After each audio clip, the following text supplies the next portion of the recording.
Right, so hello and welcome back to Books and Things and welcome to another video. And today, let's talk about my reading goals for 2023.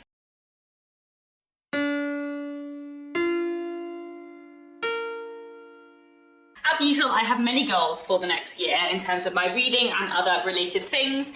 So I thought today I would just take you through my 2023 reading goals. But before I get into the reading goals, I do have a couple of other semi-related goals to talk about. So I want to start off with a very brief channel update. I don't really have like proper booktube channel goals this year, but I do have a few like things I wanted to mention while I'm here. So firstly, I very recently reached 25,000 subscribers, which is very exciting. I hit 25,000 subscribers just before Christmas, which was very, very lovely and is a lot of people. If I think about that, that is quite a lot of people. I'm very grateful to everyone who watched this channel and makes this a nice bookish corner of the internet. I've been doing booktube now for 7.5 years, coming up for 8 years in June, which is slightly mad, and it's very, very nice to have so many of you here. So thank you very much for sticking around.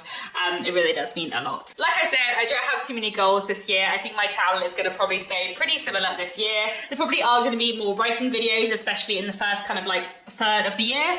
As most of you know, my debut novel, The Secrets of Hartwood Hall, is coming out very soon. It's coming out in the US on the 28th of February and in the UK on the 30th of March. And that is, you know, that's really quite soon now. So there are going to probably be more writing videos, especially in the first third of the year. I'm just really excited to talk about the book, and there's a few like specific related videos I want to make, but otherwise probably going to be more of the same. Jane Austen July and Victober, the two readathons, and I host every year, will of course be taking place again in July and October, and I'm very excited for both of them. I do usually also do another readathon in the first like half of the year. For the last 3 years, I've done a different readathon every year, what I like to call a kind of potluck spring readathon, where we do something random. I do have a few ideas for standalone readathons, but I think I'm probably going to give that a miss this year, partly just because kind of like March, April, May are just quite busy because of book stuff and other stuff. So I don't think I'm going to do another random readathon this year, but probably in 2024 there will be a random potluck readathon. And also throughout this year I will be carrying on with the Mega Dickens Readalong, where we're reading all of the works of Charles Dickens in publication order, which I'm having massive fun with so far. If you are not taking part in this and you would like to, I'll leave all the links down below, including the Discord server. The Discord server is really active and we're having like a lot of really good fun Dickensian chats, and it's really, really nice. So even if you just want to join in for like 1 or 2 Dickens books, then I do recommend joining the Discord server. A couple of other channel things I wanted to mention. Back in August/September, when I went freelance and I did a channel update, I mentioned that I was thinking of starting a Patreon. I haven't done that. I might do that in 2023, I don't know, I might not. Basically, I would kind of like to, but I feel like I don't have time to do anything extra that I would want to do if I did a Patreon. I thought that going freelance, I would magically have tons of time, but obviously that's not the case, and I'm working a lot and I'm busy a lot, which is great, and I'm really, really enjoying being freelance. I'm really, really enjoying the work I'm doing, and I am finding it much easier to balance with writing and booktube and other stuff, but I don't feel at the moment that I have time to like sort Patreon stuff. So not doing that for now, but might at some point in the future. In the meantime, if you ever do want to support this channel, you can always give me a tip using Super Thanks, which is that little heart button beneath the video. And I've also recently set up an affiliate shop with bookshop.org, which is a fantastic website and online shop which supports independent bookshops. So now in the description to my videos, I will put affiliate links for the books to bookshop.org. This is the UK site, because I'm only registered as a UK affiliate at the moment. I am looking into whether I could become an affiliate for the US bookshop.org, because it doesn't exist there, but it's kind of separate. So I'm looking into that. US links might appear at some point. If not, if you are in the UK and you ever want to support my channel and also buy a book, then you can buy a book through that affiliate link and I will get a small percentage. And finally, the other thing that I'm doing this year, which is partly channel related and partly like book related, is that I've set up a mailing list. So if you go to my website, which I will link down below, you can sign up to my mailing list, and then I will email you very occasionally about things related to my novel primarily, but also, for example, I would send around an email with like Jane Austen July challenges and Victober challenges and stuff like that. And I was thinking like it would be quite good to have like a separate place to gather people. You know, obviously there's been a lot of conversation lately about like whether Twitter is gonna collapse, and I was thinking like I would be devastated if YouTube collapsed. I think it's very unlikely, but it would be very sad to like lose everybody, because I love making videos and I love connecting with everybody. So I was thinking that maybe it would also be nice to have a mailing list for that, so that there is like a separate way to gather people for news if ever anything were to happen to YouTube. Anyway, That's a bit random and beside the point, but I will leave links down below if you do want to sign up to my mailing list. Okay, we're nearly at the reading goals, but before I get on to them, there are 2 other related goals that I do have for 2023. These are a bit shorter. So the first is that I want to watch more screen adaptations of books. Back in October, November time, I watched a adaptation of The Woman in White by Wilkie Collins from 2018, and I just absolutely loved it. I thought it was fantastic. I just thought it was one of the best things I'd watched in TV, like just for years, to be honest. Like, I just thought it was so good, and I feel like it was a fantastic adaptation of The Woman in White that really like made The Woman in White into the feminist masterpiece that it ought to be, but it isn't quite because Wilkie Collins. But I just thought it was so fantastic, and it reminded me how much I love television adaptations and film adaptations of books that I love, and it made me think that I really want to try and watch more. So I'm going to try really hard to watch more screen adaptations of books in 2023. I used to watch tons of adaptations as a teenager, so I feel like I'm really like well versed in especially adaptations of 19th century novels from the 2000s, but actually stuff that's come out in the 2010s and the 2020s, either adaptations of classic novels that I love or newer novels that I love. I just haven't seen. Like, I never watched the adaptation of The Luminaries. I haven't seen the adaptation of Jonathan Strange and Mr. Norrell. I really want to watch the adaptation that's just come out of The Confessions of Franny Langton and the recent adaptation of The Flatshare. Like, there's tons of adaptations of books that I want to see, but I just haven't. So I want to make this like a goal for 2023, that I try to watch more adaptations of books. And finally, before the reading goals, the other thing I want to do this year is redecorate this room. Obviously, you can't see very much of this room except for like the bookshelves and a bit of white wall. But this room where I film in is also the room that I work in. I'm freelance, I work from home, so I spend, you know, many hours a day in this room. Most of my life is in this room. I would really like to redecorate it. I'm basically only mentioning this on my channel because I've been meaning to redecorate this room for ages and I haven't done it, and I thought that maybe if I mentioned it on this channel I would feel more inclined to do it. So if this background does not change in the next year, if this wall is still white by the end of the year and not like a nice shade of blue, then you know that I failed. So, you know, there we go. Anyway, right, on to the actual reading goals. So, as always, my first goal for the year is my reading challenge, my general reading challenge, my Goodreads goal. I've set my Goodreads goal, as always, at 100 books. That for me is very manageable and should be fine. And I don't feel the need to like change it every year. Usually I do read quite a bit over 100 books. I usually read more like between 130 and 150 books.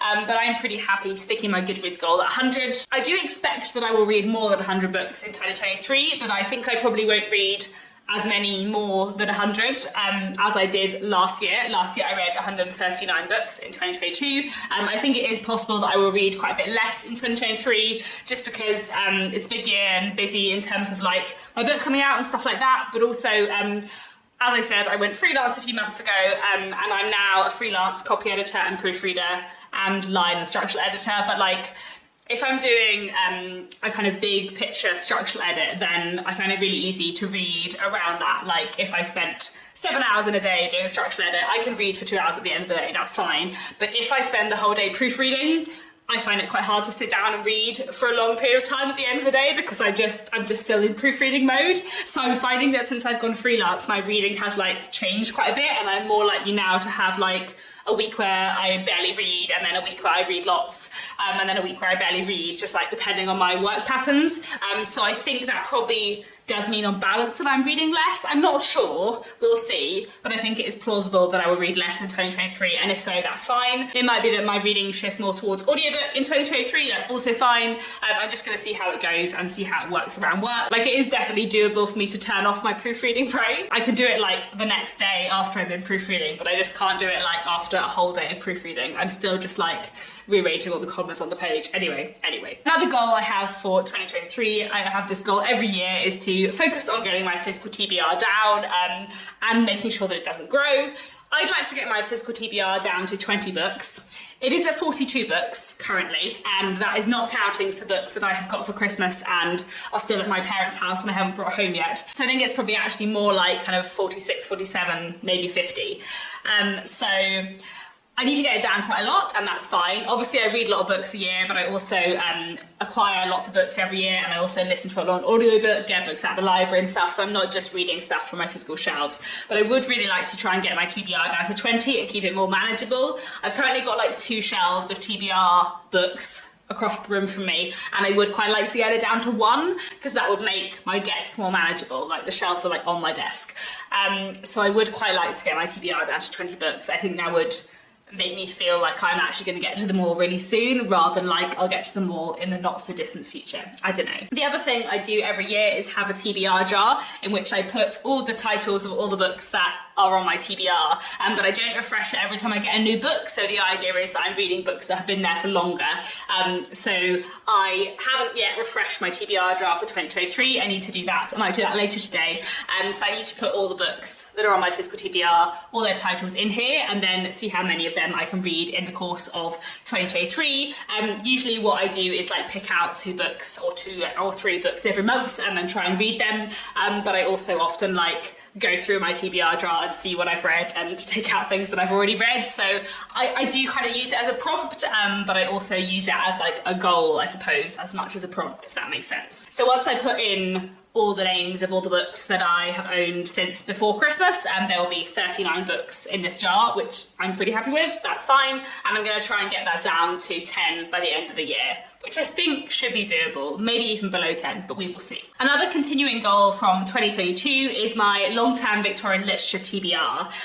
So at the beginning of 2022, I made a video which was 27 Victorian books that I want to read by the end of 2023. And I read 14 of them in 2022, so halfway through, very happy with that, but I've got 13 more to read. So I want to complete my long-term Victorian literature TBR in 2023, and I want to tick off all of the books on that list. And then there's another kind of element I want to add on to my Victorian literature goals for 2023, and that's that there are 4 authors who I want to read more by in 2023. You know, kind of more than 1 book by in 2023, 2 or 3 or 4, we'll see. And those authors are George Gissing, Wilkie Collins, Anthony Trollope and Margaret Oliphant. These are 4 authors who I really, really like. Anthony Trollope, George Gissing and Margaret Oliphant are definitely like 3 of my favourite Victorian authors. And Wilkie Collins sometimes is. I have a really love-hate relationship with him, but I feel like he is one of those authors who I want to read everything by, because when I love his books, I love them a lot. So I kind of want to try everything that he has and see what my favourites are, I suppose. So I just want to make sure that I read more by all those Victorian authors in 2023. So I'm kind of adding that on to my long-term Victorian literature TBR to try and focus on them in 2023 too. And of course, throughout 2023, I will be continuing with the Mega Dickens Readalong, so lots of extra Victorian rereads of Dickens there. The 4th goal for 2023, which again is a kind of continuing goal from 2022, is to continue to push myself to read more diversely. In 2022, I said that there were 2 main areas I wanted to focus on in that, which was reading books from a wider variety of countries and more books that weren't from the UK, and also reading more books by authors of colour. But there is actually another area I want to add on in 2023, which is that I would like to read more books in translation.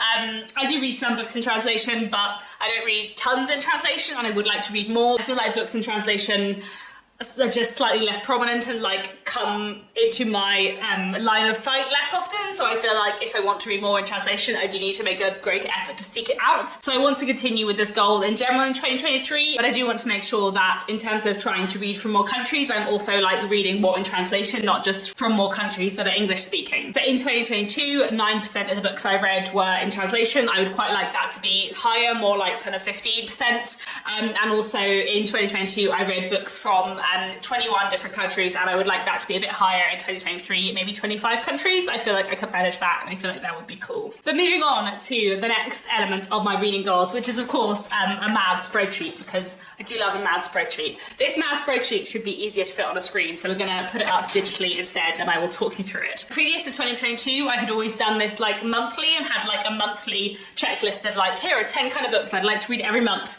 But I've actually found having this bigger spreadsheet is much better, because it's not monthly, it's just yearly, and I just want to tick off as much as possible. So it means that if I am reading lots of Victorian literature one month and lots of modern stuff the next month, then I'm still ticking off my goals, and it kind of allows a bit more freedom for that. But also it means that I can have a goal that is a bit smaller. So, you know, there's a kind of book that I don't feel the need to read every month, but I do want to make sure I read some books like that. So this checklist is kind of similar to last year, but some goals have been taken away or replaced. Some have been reduced or expanded, just depending on what I feel like I want to focus on in 2023. Is my goals checklist for 2023 even more ambitious with even more slots than my goals checklist for 2022, even though I didn't manage to tick everything off in 2022, and I think I'll probably read less in 2023? Yes, of course it is, but you know, that's part of the fun. The first line on my big goals spreadsheet is of course for Victorian classics, and I have broken this down a little bit. So I put down a goal of reading 7 books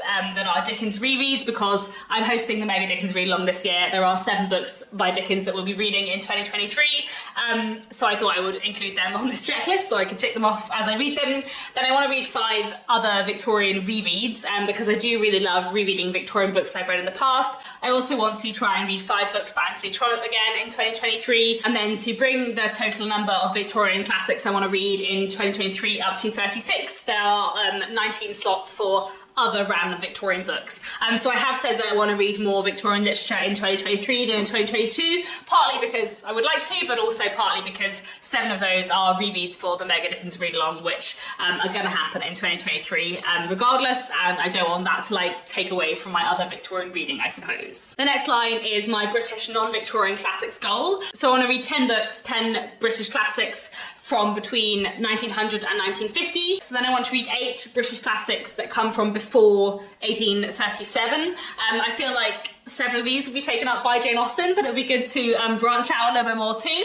And then I want to read 5 books, 5 British classics that were published between 1950 and 1990, which is apparently where I have arbitrarily decided that classics end, just for the purposes of my goal spreadsheet. That's fine. Then the next line on my goal spreadsheet is my international classics challenge, my non-British classics. So I've picked 3 new countries this year that I want to focus on and try and read 4 classics from each. And those 3 countries are India, Italy, and Jamaica. I'm really excited to read some classics from these countries. If anyone has any recommendations for classics from those countries, please do let me know down in the comments. But then I also have 3 countries that I want to read 2 classics from in 2023. And these are 3 countries that I have had on my international classics goal before. So they're countries that I've read several classics from before for previous challenges, but they're countries where I've discovered authors I really like, and so I kind of want to read more by specific authors or just more from those countries in general, so I thought I would include them as kind of smaller international classics goals for 2023, and that is Brazil, France, and China. From Brazil, I'd like to read more by Machado de Assis. I've read 3 of his books, and I feel like he's an author who I'd like to read everything by at some point, so I want to continue with him. From France, I want to read more by Jules Verne, and more by Alexandre Dumas, and by Alexandre Dumas' son as well.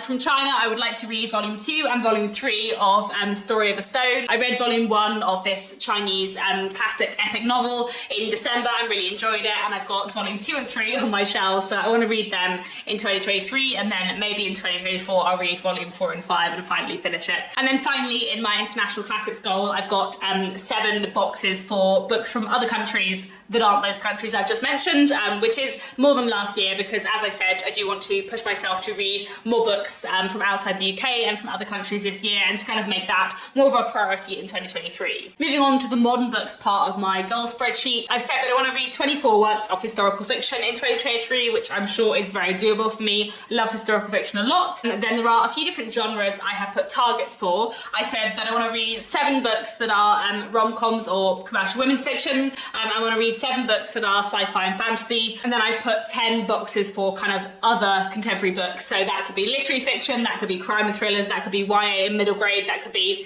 another genre that isn't covered. I've slightly changed how I've done this goal for this year, because I want to focus a bit more on kind of rom-coms and commercial women's fiction and sci-fi and fantasy, both of which I really enjoy and I don't read enough of. And also I found it kind of hard to draw the line between like literary fiction and other stuff last year. So I thought this year I'd just put an other category, which could include, you know, any possible genres, and I could just tick off with whatever I read. Then the next line down is my modern non-British books. So contemporary fiction from around the world. So I want to read 7 works of contemporary Japanese literature in 2023. I really love reading Japanese literature in translation. I've got a lot of favourite authors who are Japanese writers, and I just want to continue with this goal.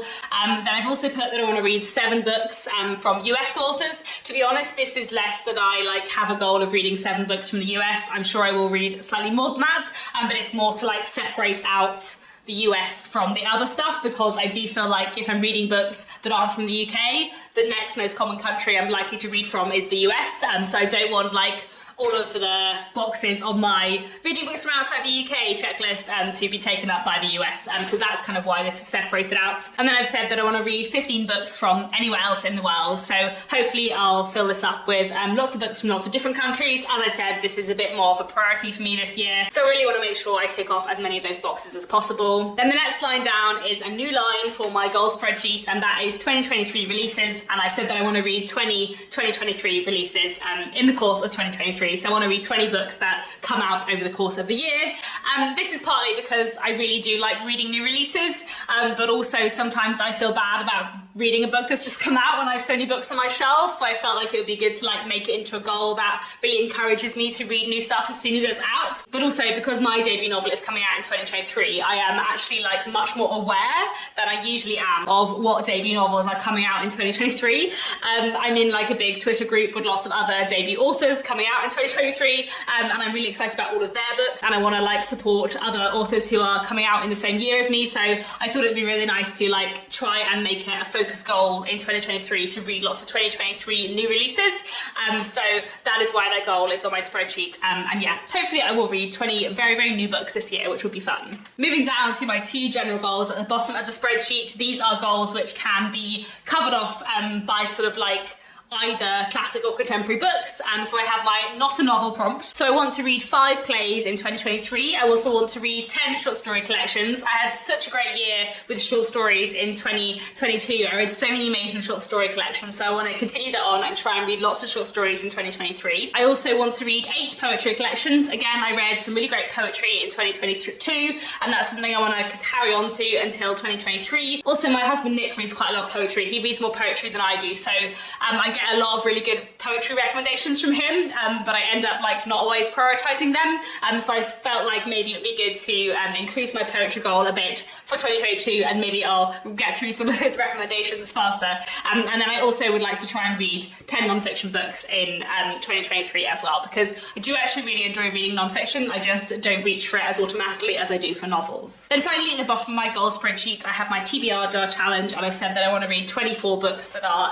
TBR Jar picks over the course of 2023. However, I have just realised that if my TBR stands at 39 books and I want to get my TBR Jar down by the end of the year to under 10 books, I do actually need to read more books than 24 from my physical TBR Jar. But you know, miscalculation aside, I've put 24 boxes on the spreadsheet, and that's fine. That's how it will stay. So that was my crazy goal spreadsheet for 2023, and I'm pretty excited to try and tick off all of these goals.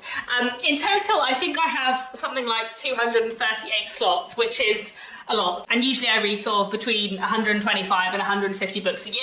Obviously a lot of books can count as multiple prompts. For example, I already have some 2023 releases on my shelves that I've got arcs of that will be in my TBR Jar soon.